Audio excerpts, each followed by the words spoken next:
ඉසුරු කැදැල්ල කියන හවුසිං ලෑන් ප්‍රජෙක්් එකේ ඒ යන පාර ඇතර හොඳ ගෙවල් තමයි තියෙන්නේ කොන්ක්‍රීට් පාරක් තියෙනවා මේ පාර ගිහිල්ල කනෙක් වෙනවා ගම්පහ මිනුවන්ගොඩ 270 පාර ඒවගේම ගම්පහ මීගමුව 244 පාර කනෙක් කරන පාරක් තියෙනවා ඒකට කියන්නේ දොලාගත පාර කියලා. ඒ දොලාගත පාරේ ඉසුරු කැදැල්ල කියන ව්‍යාපෘතියේ තියෙන පර්චස් 15ක ඉඩමක් තමයි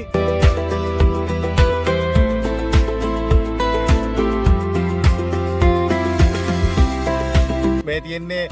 මිනුවන්ගොඩ ගම්පහ පාර දෙසට මේ තියෙන ඉඩමට හැරෙන තැන ඉසුරු කැදැල්ල කියන තැන තමයි හරි.